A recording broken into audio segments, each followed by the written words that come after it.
A lot of new and exciting Fontaine characters have been announced, but there's something Hoyoverse isn't telling us, and this video is going to address it. But first, you know, I love playing anime games as much as the next guy, but sometimes I want something a little different. And today's sponsor, Watcher of Realms, a next-gen fantasy RPG, has really caught my eye. Now, this game looks amazing when it comes to 3D models and the top-tier audio-visual experiences, because the character designs feel really fleshed out, and there's more than 100 heroes from 30 different races and factions. Create strong teams and fight off never-ending hordes of monsters. Every hero is worth upgrading, and I love collecting same faction heroes because they're so good when I need to make an impact in battles. Now, in this tower defense game, there's a lot of cool modes. You can fight against menacing bosses on each level to reap the rewards, or team up with your guild to defeat an epic dragon and reach the top of rankings. In the Tide mode, you will face a relentless onslaught of countless monsters and bosses swarming towards you. Beware your heart rate and go deploy your heroes to halt their waves of attacks. And there's also multiple PvP themes where you can become the best and climb the ladder. But to be the best, you need to grow in strength. So gather rare resources from monsters and dungeons, improve your heroes by obtaining their gear, artifacts, and legendary skill dust. But make sure to also reinforce your camp for great progress. But the best part, the game just launched and two big content creators will be competing against each other. So choose one of them to support and have a chance to win awesome prizes like a new iPhone, Xbox, and Switch. There will be tons of fun from the event link in the description. So make sure to download Watcher of Realms by using my link in the description or scan the QR code and help support my channel.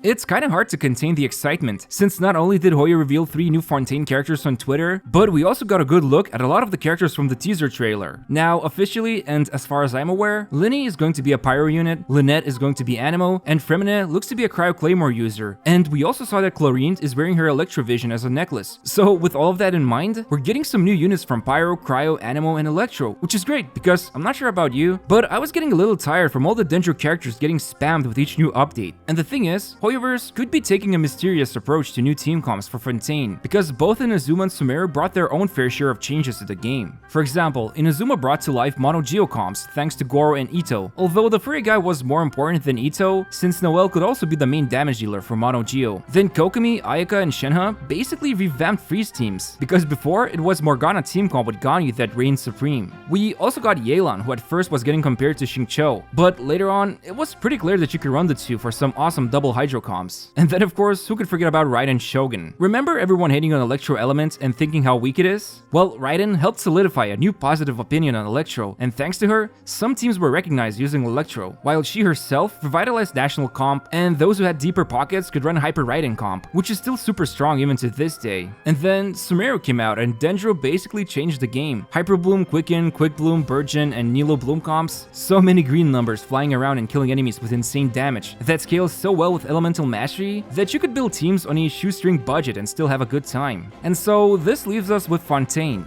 What exactly the new 4.0 update is going to bring for the various team comps in the game? Well, there's still a lot of things that can be done. First of all, physical team comps, or should I say a physical team comp that you can use with Eula, is underwhelming at best, especially if you don't have her constellations. What's even more ironic is that C6 Mika, who was supposedly going to be the savior of physical teams, isn't that great with Eula, due to how his physical damage boosting interacts with her burst. Fontaine could definitely introduce some new physical damage dealers or supports to elevate those teams, because as of now, the white numbers are just not that great in the Abyss. We also haven't seen a proper Mono Hydro team so far. I mean, sure, you could run a team with Ayato or Child by utilizing Xingqiu, Yelan, and Kazuha, but a proper support who boosts Hydro damage could be a game changer. And this is Fontaine we're talking about, the Nation of Hydro. Or how about a new Geo character? I almost forgot this element exists because the last time we got a new Geo character was 1.5 years ago when Yunjin got released. Obviously, Geo teams have the embarrassing crystallized reaction and that stupid limitation of 3 Geo constructs, but nonetheless, the sky is the limit to come up with new Geo characters that could enable new teams besides Mono Geo. Basically, there's a lot of different characters and teams Fontaine could bring, and I know I can't discuss rumors on my channel, but there's already something interesting happening with Lyney and Lynette, and that's just the start of 4.0 update. So I'm almost sure the game is going to introduce a lot more unique comps we can play around with, because besides the Wanderers team and Mika's poor attempt to revive physical comps, every other team in Sumeru was just basically a Dendro variant comp you could build, and it's pretty clear Hoyoverse is aware of this, so it's almost like we're going back to Inazuma, which made an impact on many different elements.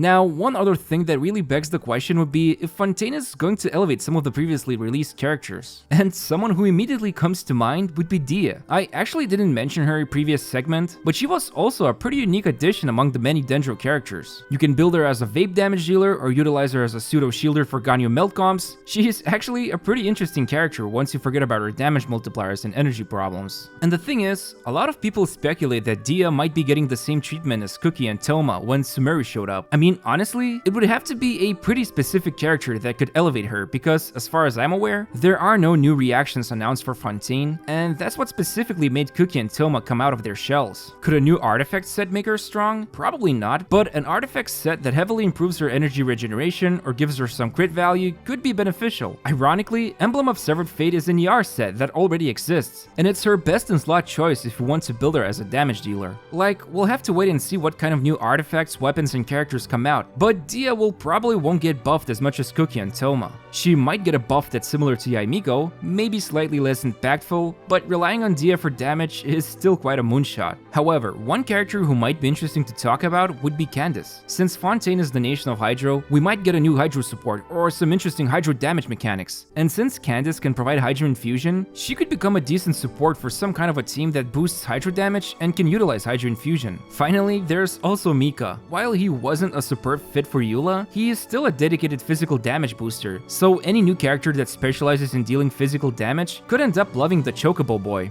But all in all, unless there's going to be a huge surprise mechanic that changes the game, the only things that could improve previously released characters would be artifacts and new characters. Weapons aren't usually that big of a deal for a character. They can boost the damage pretty well, but it's not as impactful as, say, Husk artifact set that was a godsend for defense scaling geo damage dealers.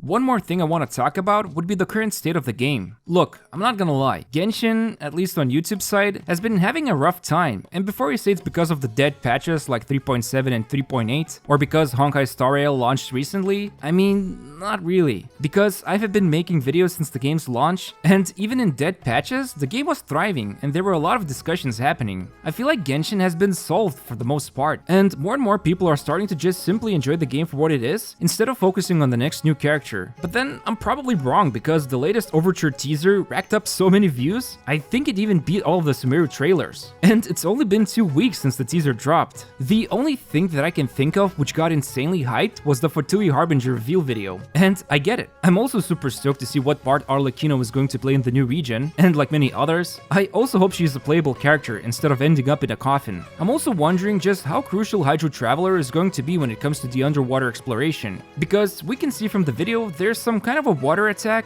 but it could also be just a unique animation that you use to attack stuff while underwater, and it has nothing to do with the actual Hydro kit. There's honestly a lot of things to get hyped about when it comes to the new region, but I know that at the very core, this game was always about the characters. As much as I love the open world exploration, every time a new character gets revealed, people get excited. And you know what? It's fun to build new teams and characters. The game has an amazing combat system, especially for a game where you don't have to spend a dime, and you can just patiently collect Primo Gems instead. But I just really hope that Hoyoverse will start treating 4 stars more seriously. I don't want to see a 4 star that gets released and we have to wait for a month or even a year before they become actually good. And I hope that if Hoyo decides to release more 4 stars that basically enable just one type of team, they won't simply make them better with constellations. I think Goro walks a fine line because not only Mono Geo became a thing because of him, but at C0, he was perfectly fine, while additional constellations give additional power. I hope it's not going to end up as a trend like with Farzan, who is barely usable at C0 unless you fix her ER issues, and then you still need to get her constellations to actually enjoy boosting Anemo damage dealers. Overall, I'm pretty optimistic about Fontaine. There's a ton of potential teams that can still be created with new characters, and I think it's safe to say that after the constant onslaught of new Dendro characters, it's exciting to see that 4.0 is going to have a Pyro, Anemo, Cryo, and Hydro characters. I don't expect to see huge meta changes with 4.0 unless one of the characters is game breaking, but even then, back when Sumeru released, characters like Kaching, Traveler, Cookie, Toma, and few others became really popular thanks to Dendro changes.